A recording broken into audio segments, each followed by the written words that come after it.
I just started reading Jonah's new book, The Suicide of the West, which is a weird title because it's much more of an uplift. At least the first half is very uplifting. Right. The miracle. Well, you didn't get to the downside yet. Oh, okay. I haven't gotten there yet. Well, but his first page, he says there's no God in this book. There's no God in this book, and I'm only going to use reason to argue for these principles. Perfect.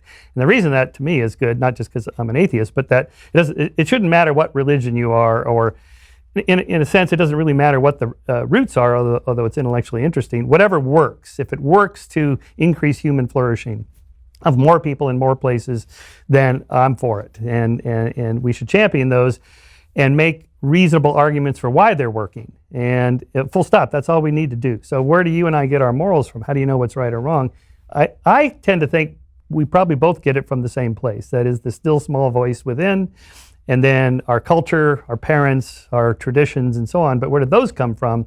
And at some point, if you go back far enough, you're going to, I think, argue there's a supernatural intervention into the system that says this is what's right or wrong.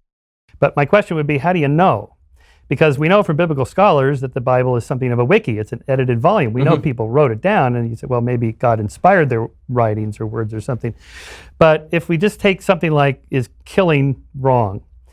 Well, we wouldn't ask, is murder wrong? Right. Because murder by definition is wrong, but killing is wrong. Well, it depends, and so how do you know? And so this is, as you know, Euthyphro's dilemma, that if these moral principles are out there in some kind of Platonic space floating around up there, are they right or wrong because God said so, or are there reasons? And if we have reasons for why it's right or wrong, then what do you need God for? Right. You just skip the middleman and just go straight for the reasons. So I actually disagree with. I know I watched your debate with interview/debate with Dennis Prager and on Dave Rubin's show specifically about this. I'm not somebody who disagrees that you can intuit that murder is wrong just without the presence of God. In fact, Judaism basically says that. Judaism essentially says that there are certain principles where if you were born in a wilderness, you would still be held accountable for failing to abide by those principles, and those do include murder, right? So murder is wrong whether you believe in God, whether you were born in a barn, it doesn't matter, right? There are certain things you can intuit. But some of the higher order morality that we're talking about, the value of individuals, or how far you extend the tribe, right? I'm not sure that stuff can be done simply through pure reason.